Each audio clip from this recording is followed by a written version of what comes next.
like to go with a background speech that also resonates the story. On a vivid day, a warrior took a step. Anxiety would cripple in his mind, and fear would pull him back. Just do it, he said to himself. No worries, new friends, new experiences, and it's my matter of concern that I am the delegate and I am the one. Exactly. Exactly, this is how he thought in his kingdom.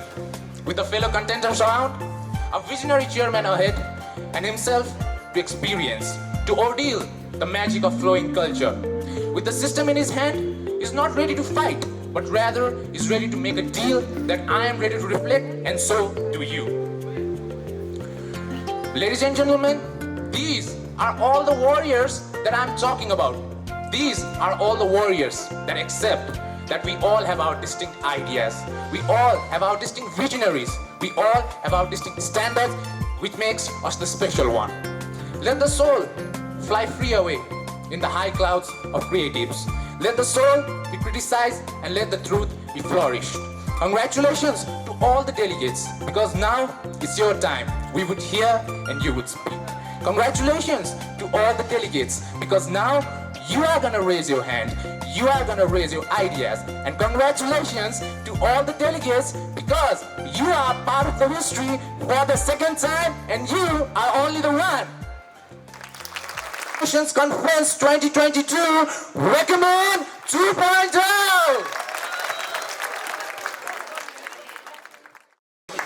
This is a matter of pride to us. Mr. Nandu Kuswaha, the BOD of Reliance Educational Network and Vice Principal of Reliance College, I request sir to please occupy the seat of guest. Continuing the same, we have Mr. Rees. The Board of Directors of Reliance Educational Network with us. I request sir to please occupy the seat of guest.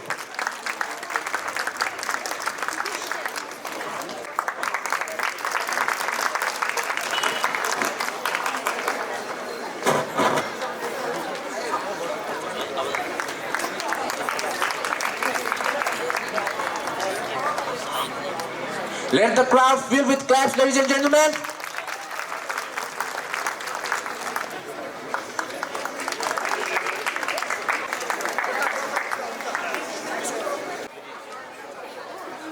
And relax your body.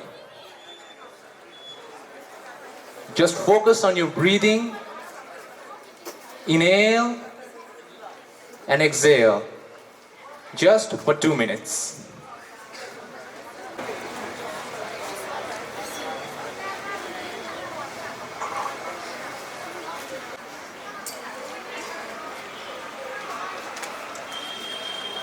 You everybody.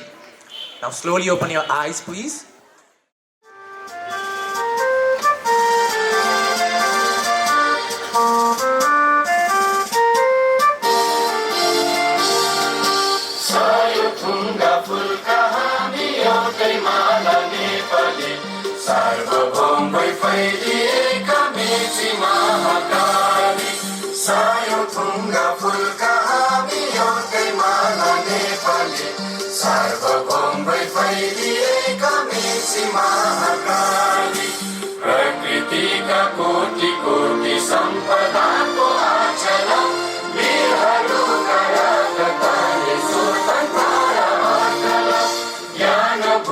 शान्ति भूमि तारै पहाड हिमाला अखण्ड यो प्यारो हाम्रो मातृभूमि नेपाल बहु जाति भाषा धर्म संस्कृति छन् विशाल अग्रगामी राष्ट्र हाम्रो जय जय Nepal.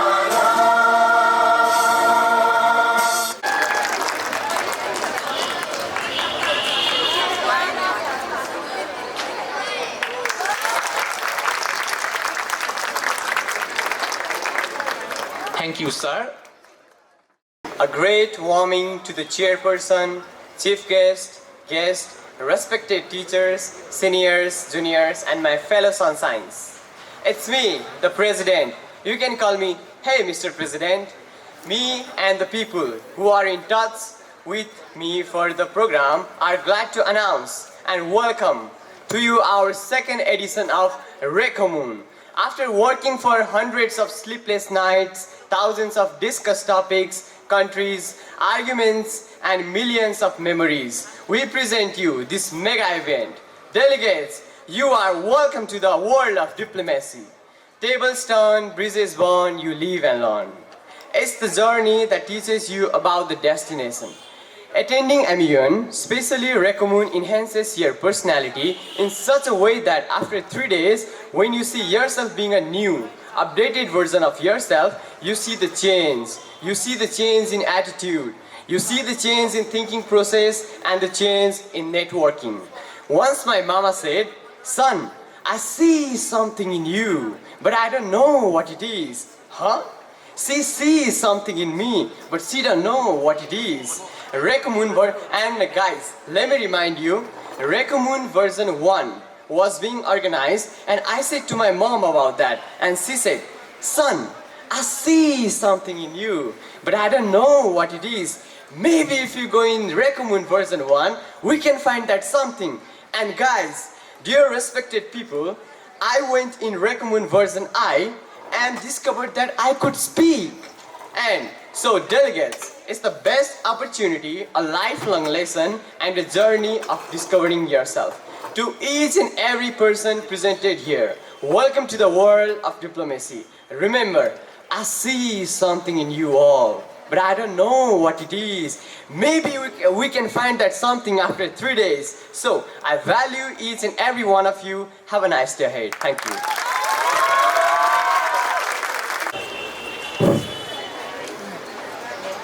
People who are crazy enough to think can change the world are the ones who do. A very warm good morning to all. Honorable Chair of today's program, Chairperson of Reliance Education Network and Principal of Reliance College, Mr. Ravindra Jang Thapa. Distinguished Chief Guest, most attractive personality, Dr. Dinesh Bhattarai, a special guest, Mr. Adrian Morris. I think he has arrived now. So I would like to welcome Mr. Adrian Mori, Board of Directors of Reliance Education Networks, Principal of different wings of Reliance Education Networks School, Principal from the different schools of the countries, especially from Kathmandu Valley. Similarly, coordinators, in charges from the different schools, the valued guests, faculty members, delegates from the different schools, OC members, chair, co-chair of this conference, literature club members, journalists, photographer, and ladies and gentlemen. It's great honor and privilege for me to welcome you all in this wonderful opening session of Co MUN 2022 Season 2. There are 3 days conference where the delegates having a representative of the different committees with the identity of distinct countries to discuss, debate the global issues and resolve these issues. As we know, MUN is an educational simulation in which the students can learn about diplomacy, international relationship, and United Nations. At MUN conference, all the delegates work as representative of country, organizations, or person and must solve a problem with other delegates from around the world. MUN teaches participants skills like research, public speaking, debating, writing, critical thinking, teamwork, and leadership. While talking about the history of MUN, first Oxford University had started the simulation of the Model League of Nations as international assemblies. first of which was held in 1921, almost 101 year back. Mr. Mahmoud, the first president of the first International Assembly, traveled to the Harvard University, resulting to be held the Harvard International Assembly in 1923. After Second World War, the Model League of Nations transmitted to the Model United Nations. This is very much important for all the delegates to know. Model United Nations Conference was held in 1947 at Swarthmore College. Similarly, in 1949, St. Lawrence University conducted St. Lawrence Model United Nations, including the various local and national level of school as well as the universities.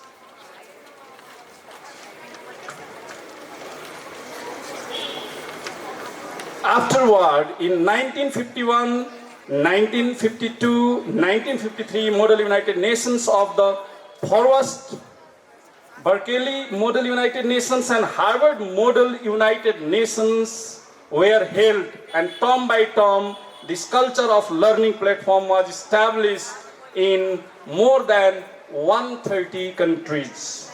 The largest Model United Nation of the world is, Co MUN, which was established in 1968.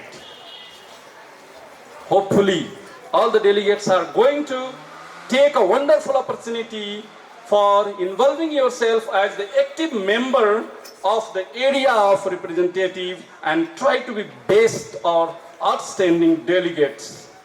I would like to wish you all the best for successful journey of the conference. Now, I would really like to acknowledge United Nations Information Center Kathmandu for being a strategic partner and other sponsors just like Jyoti Vikas Bank and WorldLink for their gracious contributions. Likewise, I would like to remember the chairs, co-chairs, OC members and the literature club members who are going to make this conference a grand success. Finally, I would not stop myself without thanking today's chief guest of opening ceremony of Co MUN 2022 version 2 and the values dignitaries present here in this dais. My best wishes also goes to the literature club who really did admiring job supporting us to conduct this wonderful conference. I would like to conclude my speech by saying one quote: "The pessimistic sees difficulty in every opportunity, but the optimistic sees the opportunities in every difficulty." Have a great day.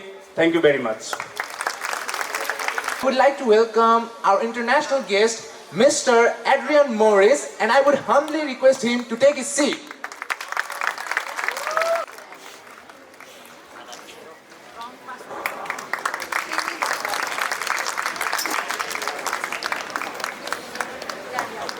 Presenter Abhishek. This today's meaningful program's chief guest, Senior Diplomat of Nepal, Dr. Dinesh Bhattrai, and special guest, UN Representative of Nepal, Andrew Morris, Reliance Education Network promoters and Board of Directors, different school principal coordinators and representative of schools, fellow journalists, cheers, co-cheers, respected Reliance College faculties and administrative staff, and all the delegates presented here.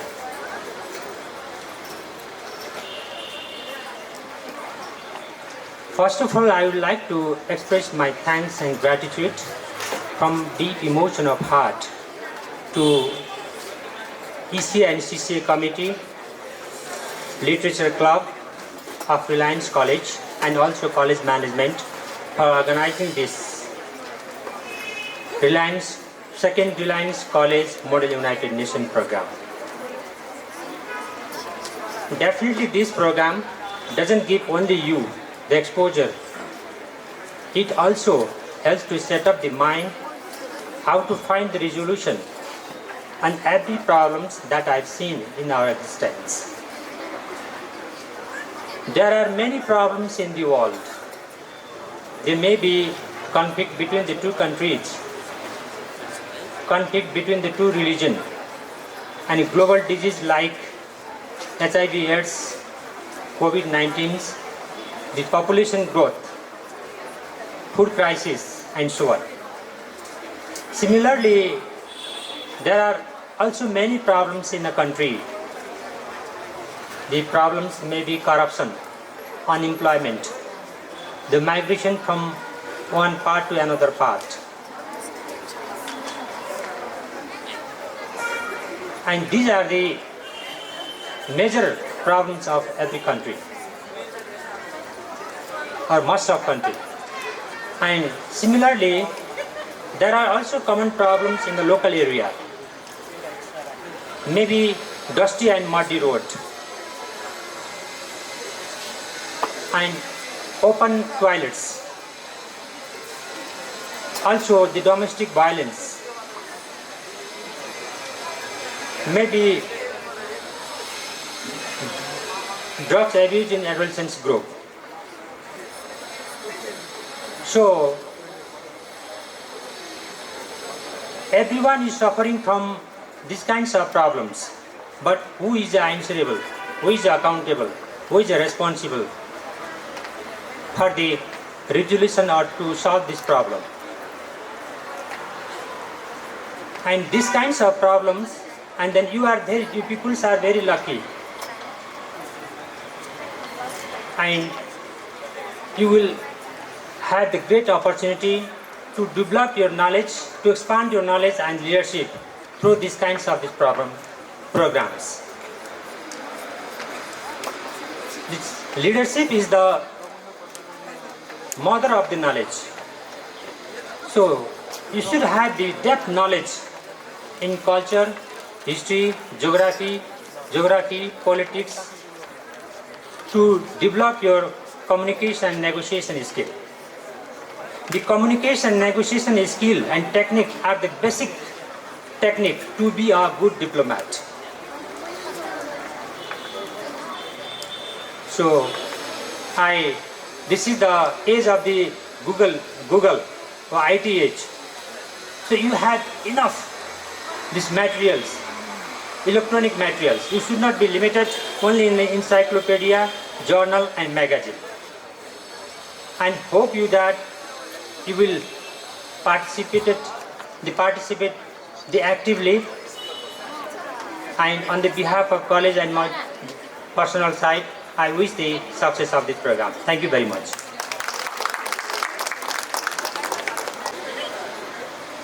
Respected Principal, Mr. Ravindran Thapa, special guest, Mr. Adrian Morris, Reliance International Academy Promoters and Board of Directors, and the family, members of the organizing committee, participants to the second edition of the Reliance College Model United Nations 2022. Dear students, ladies and gentlemen, I thank the principal and the organizing committee of this college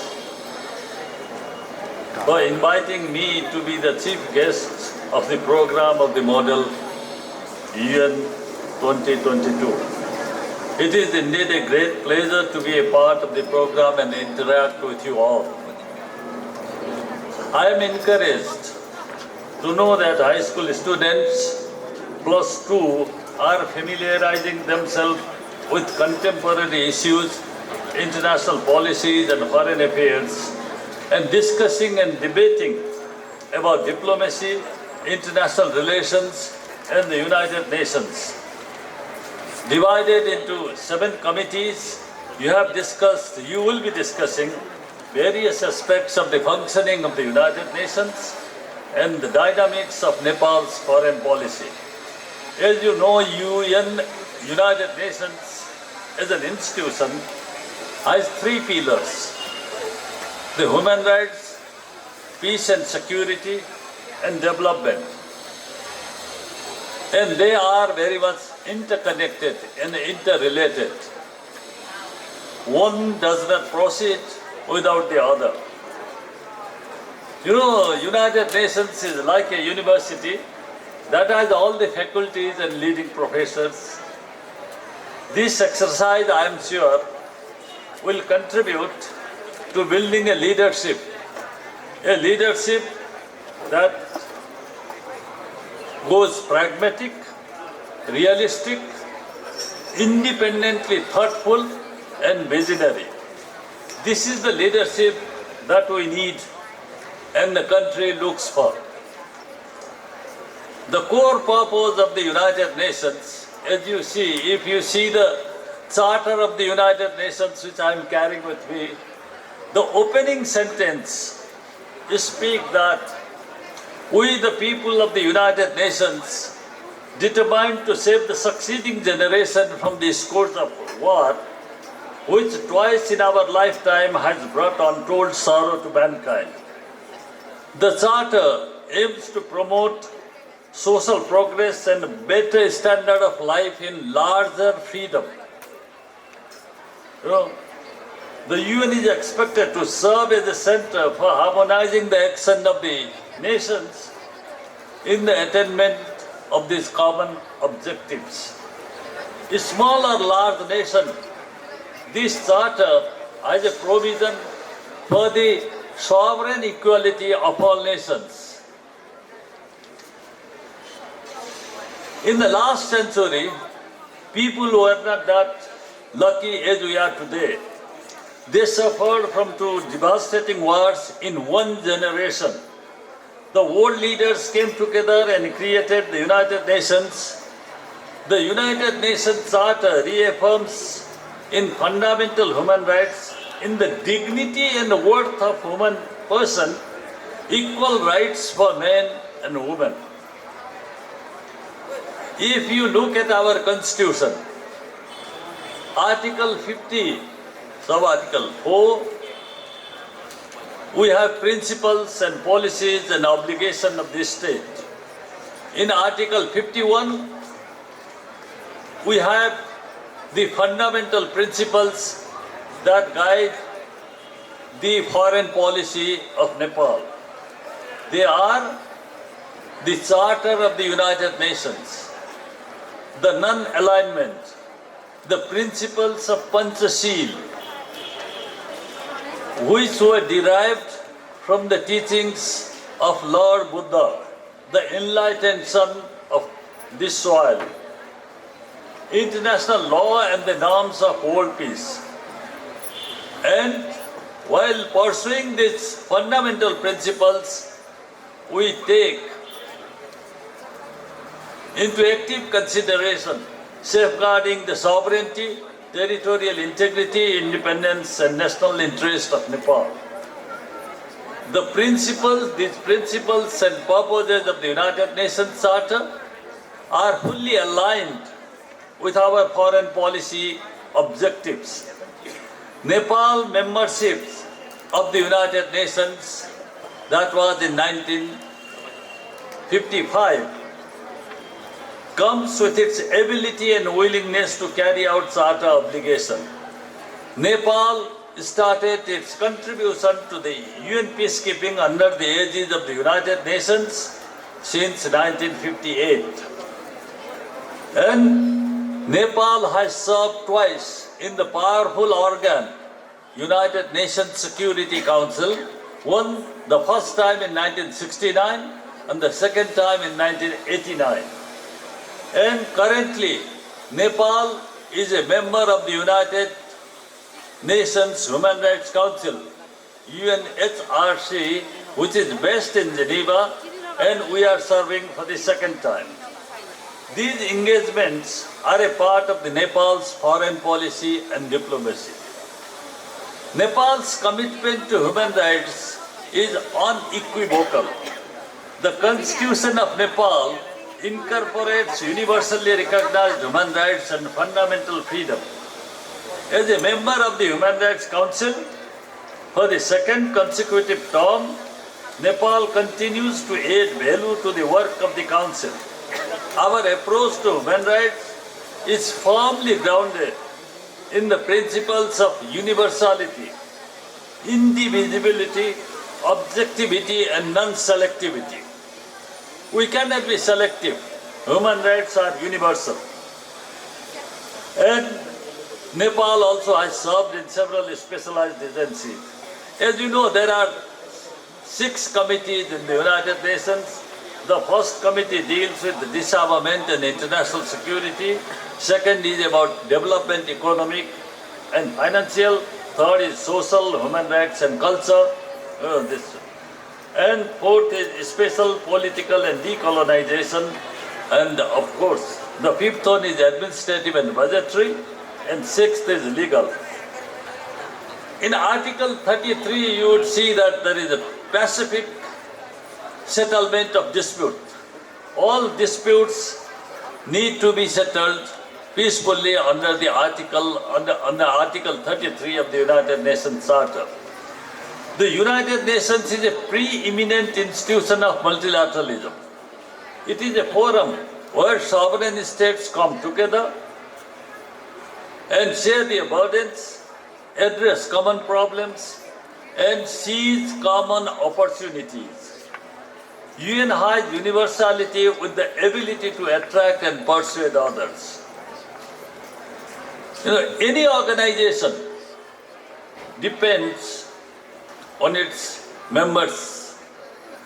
United Nations is a collection of member states. Future generation, 3 basic essentials for the successful transformation of any society. That is, the first is a determined leadership, an administration which is efficient, good governance functioning, and a susasan, and social discipline. So, to conclude, UN is a forum, not a force.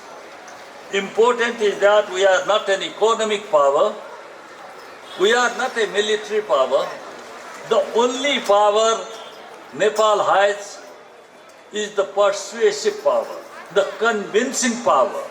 Unless we build this capacity, unless we build this ability, unless we build the convincing power of our generation, of our future generation, we will not be able to convince our friends in the international community. We will not be able to convince and deal with our big neighbors. So, the only power that Nepal should concentrate on building is the persuasive power, the convincing power. I think with this, I again thank you for inviting me to be the chief guest, and for your very kind attention. I thank you all. Thank you very much.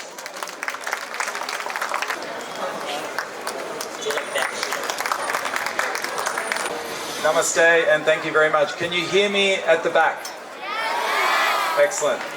I might involve a little participation in this, if that's okay, with your permission. So first, can you understand my Australian accent? Okay, is Denmark here? No Denmark? Because I'm sorry for the football. If you follow football, we never won a football match, hardly ever, but we won 2 nights ago. Sorry, Denmark. So I wanted to make a couple of, and Dr. Bhattarai, thank you for a really inspirational presentation. That was really wonderful framing of the UN and its values. And what I wanted to do today, and I think you have some slides on the TV, is that right? Nothing complicated, very few words, but some pictures and a bit of inspiration. I think you have, how many committees do you have? 7? 7. So I wanted to try to give a bit of a reflection of my experience. I'll tell you where I've been, and then sort of 3 big takeaway ideas that I want you and your committees to think about applying in your committees and in your dialogue and negotiation. So first, I started in the UN when I was about 21, which was not yesterday. I was in my first mission in Somalia. I was a naval officer and accidentally found myself on a ship that accidentally went to deliver troops to Somalia for what was called Operation Good Hope, where Pakistan troops were the first ones in. Australians joined them in a logistical capacity, and then India, very interestingly here, Dr. Bhattarai's the international flavour. South Asian contribution to peacekeeping is one of the oldest, and in fact Somalia's first stabilisation was very much created by an environment of European and South Asian peacekeepers, and that was my first gig. So who knows where Somalia is? Put your hands up if you know geographically where it is. You'll have to keep your hand ready. Okay, there's one there. So I want you to pay attention to who knows. I'm not going to tell you, but each country I say, go to that person, because geography, political geography, is one of the most important things you can learn about applying the UN principles and how to succeed in negotiation. Okay, next is Liberia. Hands up. There's one there, West Africa. So use these days to find out where these countries are, because it matters, as Dr. Bhattarai was saying, your country in your region and internationally is one of the most important things. Who you are, what your interests are, and how to succeed in negotiation. Okay, next. Western Sahara.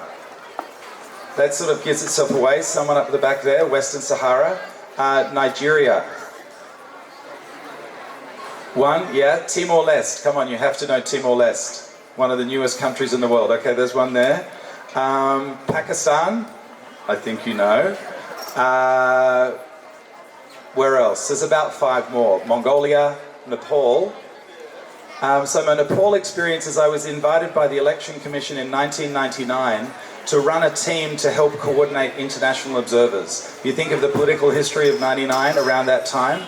It was a very fascinating job. I worked with an entirely Nepali team, and our job was just not to observe the elections, but to support the election commissions perform their functions to coordinate foreigners. And it was a very interesting process. And I came in 2012 and worked with a pretty well-known Nepali, Bojraj Pokharal, the former Chief Election Commissioner, and we did a study on pre-election conditions in 2012. And now I've been here for 2.5 years deploying in lockdown. And working on some things I can talk about later. So one of the things I wanted to start with is that a key thing that you'll be trying to achieve here is problem solving, but problem solving on the issue and with the interests that you have. And that's a key factor of successful negotiation, is understanding where your position is. The first slide should be yep.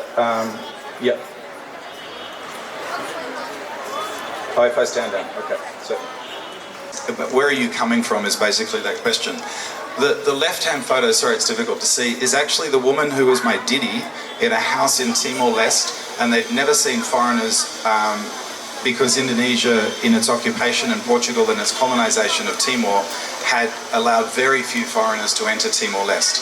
So the struggle for Timor from particularly 1975 to 1999 started with individuals, and then they exercised their right to vote for the very first time. So she was exercising her right, her son is there. They were always immaculately dressed when they would turn up in the polling station. You can't imagine the emotion for her to carry her ballot after a 25-year struggle. And one of the things, and then at the bottom right photo is a photo of international observers, Indonesian police and Timorese national staff who were only allowed to be translators and drivers because the rest of the process was international. And the heading there is to break or build to create change. If you're really studying political science and social science, you know that there are some processes which succeed successfully, peacefully, but if, as Dr. Bhattarai said, the first line of the UN Charter starts about preventing the scourge of war. So let's not pretend that violence is not a characteristic of the planet we live in. We're trying to do things that prevent violence, and when violence happens, to mitigate it. And ultimately, the Timor process, the Timorese had to fight as a very small country, and I'll talk about that in the second point, how they achieved it, but they had to fight for a very long time so that that woman could hold a ballot paper and exercise her right to vote for independence eventually. Next slide. So, sorry, this is really difficult to see, but basically, and click again, this is a table, and I can just tell you what's there.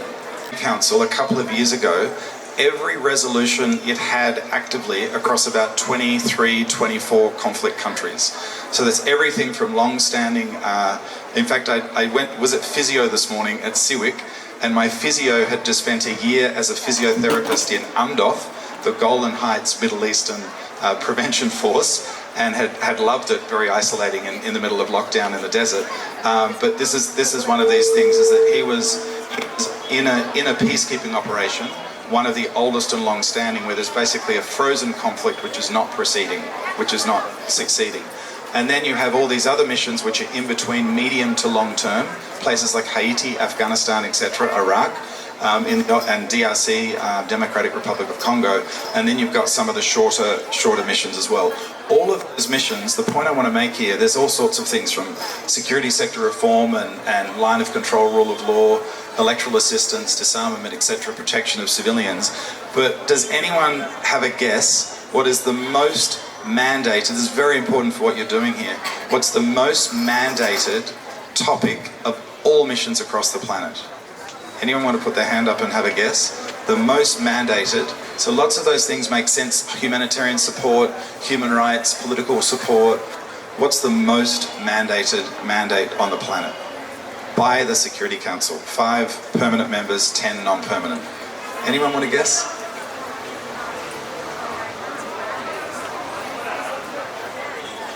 Yeah? Put an idea in your mind. And then, okay, open the next, press the button again.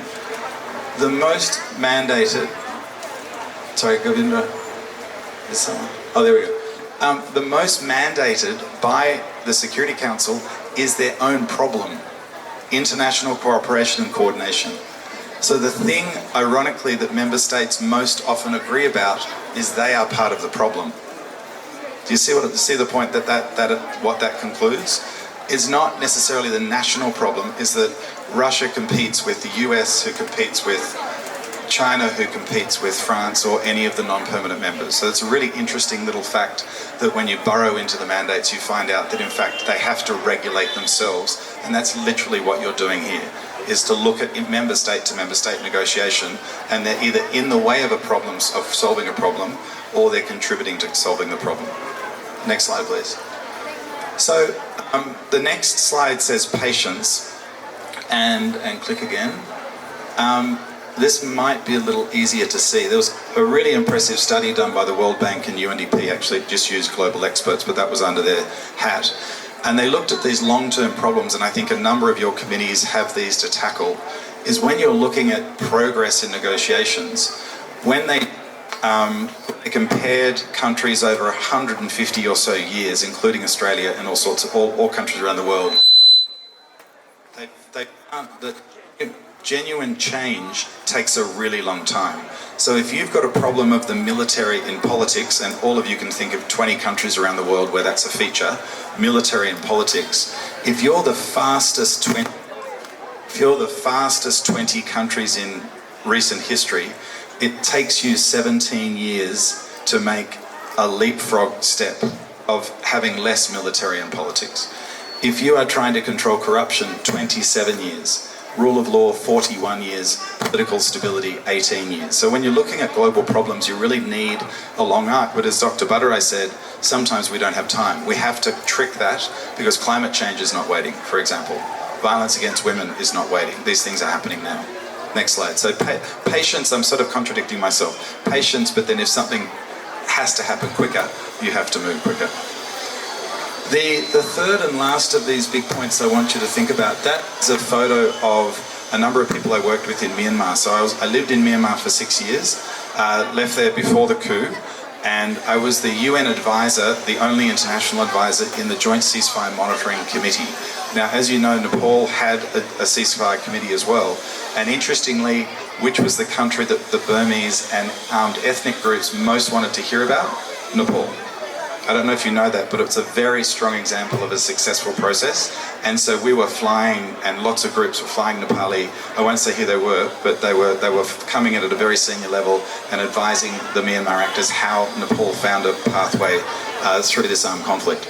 And that is the signature of the first and only peace agreement. It was sort of like a first step peace agreement in Myanmar between former enemies. And the negotiator on the left from the Myanmar army was a former battalion commander who fought in the jungle against the people he was then negotiating with, which is quite a common thing when you talk about trust and patience and that sort of thing. Next slide.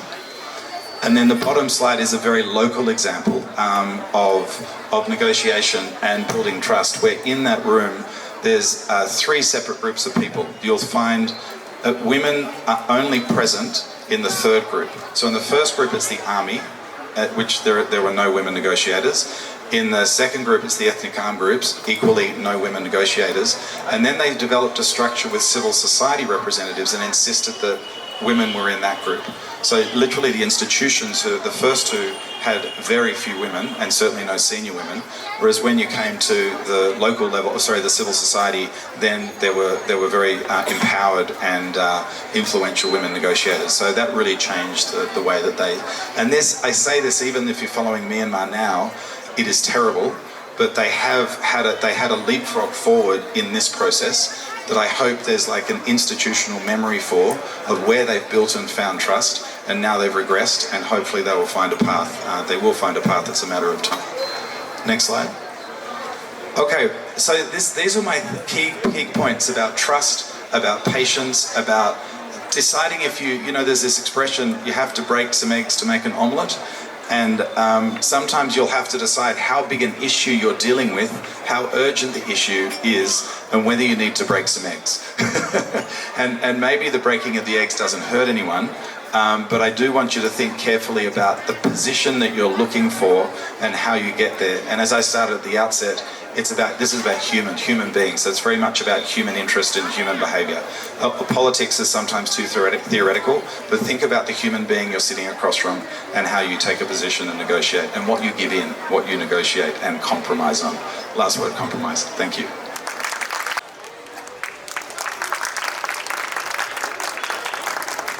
Good afternoon, everybody. The chairman of Reliance College, the vice principal and board director, the organizing committee of Co MUN program, and the special guest of today's program, Dr. Dinesh Bhattarai, and the international special guest, Mr. Adrian Maurice. All the distinguished personalities and all delegates. I'm sorry, I'm just shortening my address here. Well, it's really great to see this great participation from you all on this Model United Nations program. And on behalf of Board of Directors and the college, I would like to express our sincere gratitude for your valuable time that you have spared for this program today. And it was really impressive that I got a chance to express this. The speech from Dr. Dinesh Bhattarai with the current affairs, so many things to learn there regarding Nepal and in the international context as well. And also about the program being organized today, the issues that were discussed, that were given by Mr. Adrian Morris. Well, I think the world is here today, like a model world, okay? Model United Nations.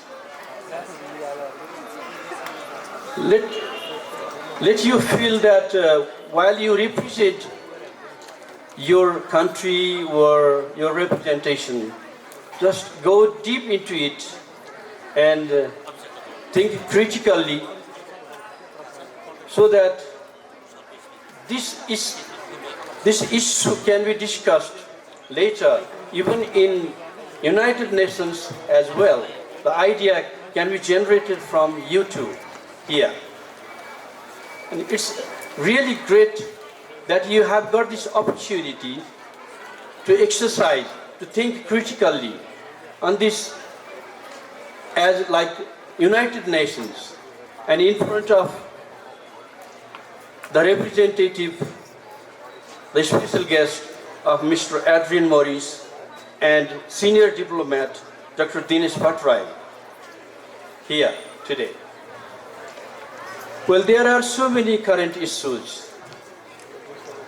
I hope today's discussion that you made will be delivered to the United Nations for solving the problems in the current days as well.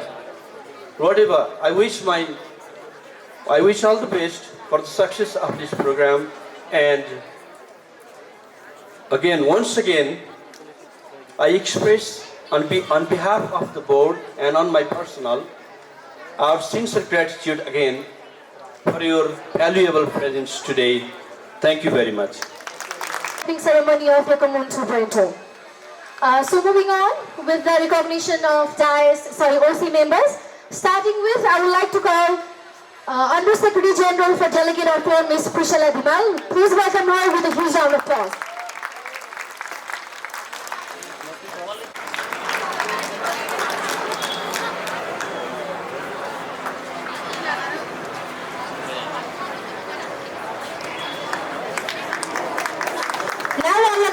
The Under Secretary General for Delegate Affairs, Mr. Absan Koyala.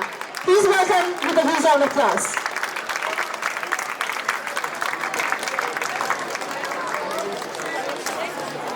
Moving on, I would like to call Ms. Trishna Basarai. Please welcome her with a huge round of applause. The Under Secretary General for Delegate Affairs. And also the energetic OC of the ceremony, Mr. Abhishek Shrestha. Please welcome with a huge round of applause.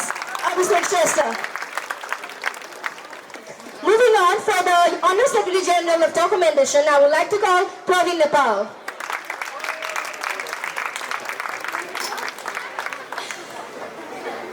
Under Secretary General for Documentation, Mr. Bigyan Karki.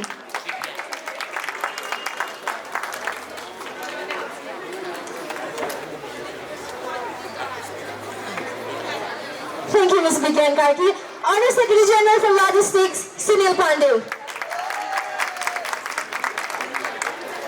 A guy with cool shades. Under Secretary General for Logistics, Ms. Prachi Mavar. Please, huge round of applause. They deserve a lot of. Under Secretary General for Logistics, Ms. Ojaswi Nirola. Please welcome her with a huge round of applause.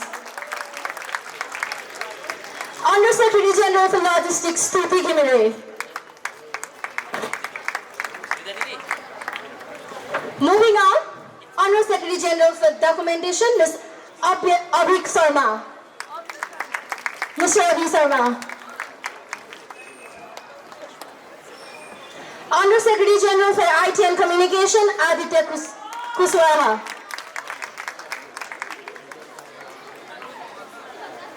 Under Secretary General for IT and Communication, Yuri Casey.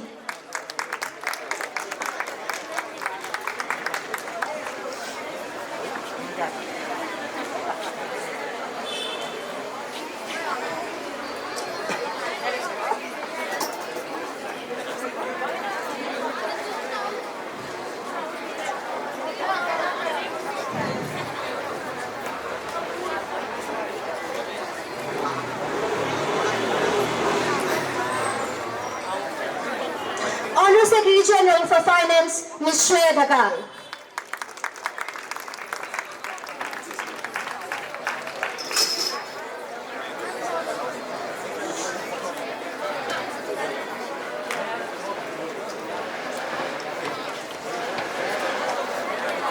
Moving on, the Director General of the ceremony, Niranjan Adhikari. Please welcome with a huge round of applause, Niranjan Adhikari.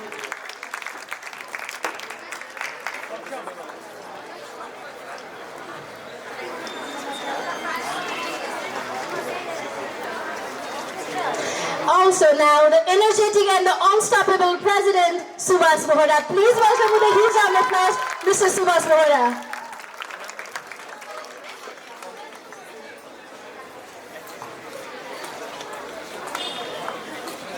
The Deputy Secretary General of the ceremony, Samir Paudel. Please welcome with a huge round of applause, Mr. Samir Paudel.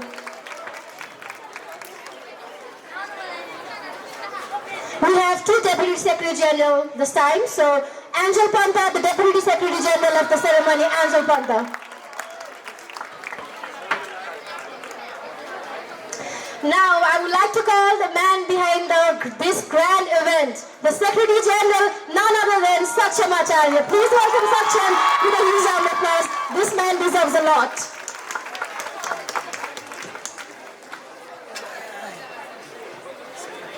The Secretary General of the ceremony, Saksham Acharya.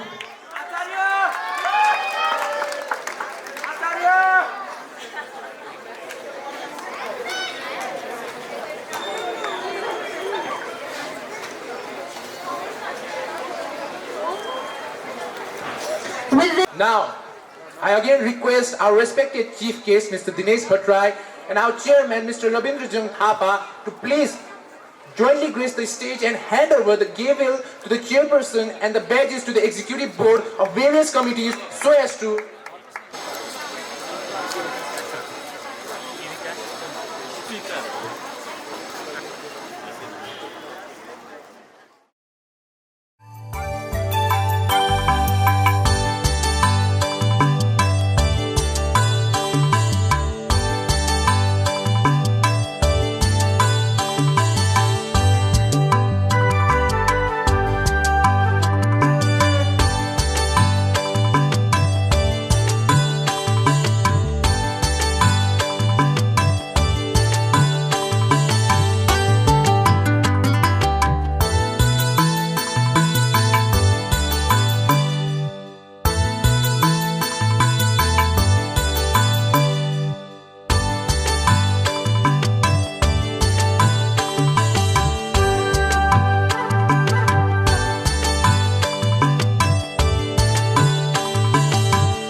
Never tried, ever failed. No matter. Try again, fail better. Good morning, good afternoon to all the dignitaries present here. I am Saksham Acharya and it is my privilege and honor here to serve as the Secretary General of Co MUN 2.0. It is my utmost pleasure to welcome you to this beautiful college, Reliance International Academy, for the second edition of Co MUN, Reliance College Model UN 2.0. After working tirelessly for months, watching all the delegates being seated here gives me the feeling of being over the moon. Seeing each and every one of you here, I can rest assured that all the hard work that you put into this event was absolutely worth it. Co MUN is brought to you by Reliance College with intents to engage students in contemporary world issues, polish their public speaking skills as well as communication skills. Co MUN 2.0 is a platform where delegates can gain insights of working of the UN by assuming the role of representation of a specific country. I believe that Co MUN is not just an event, it is an emotion. It had set a standard in its first edition and now it is going to be much better. I'd like to thank all of our teachers who have guided us and helped us throughout the organizing of this event, especially Dilip sir, our chief advisor, Ravinder sir, Govinda Dakal sir, Basant sir, and Nandu Prasad Kushwaha sir, who has been our greatest supporter. I would also like to thank our internet partner, WorldLink, our banking partner, Jyoti Vikas Bank, and our strategic partner, United Nations Information Center. I'd like to thank all of the dais members present here solely for guiding our fellow delegates into the world of diplomacy. I would like to thank our advisors, our seniors, without whose guidance this program would not have been possible. I'd like to thank all the members of the organizing committee who have been working tirelessly for this event. And saving the best for the last, I'd like to thank all my fellow delegates for being present here and for being our part. In Co MUN, it will never be ours, but the small moments that will cherish all throughout your lifetime. I once again welcome you to this wonderful event. With the motto being Rise, Reflect and Resolute, I, Saksham Acharya, with the power vested to me as the Secretary General of Reliance College Model United Nations 2.0, declares the conference open. Thank you. Move on their own respective room numbers. Room number 1, HCC, room number 401, please. UNSC, room number 402. UN Women, room number 404.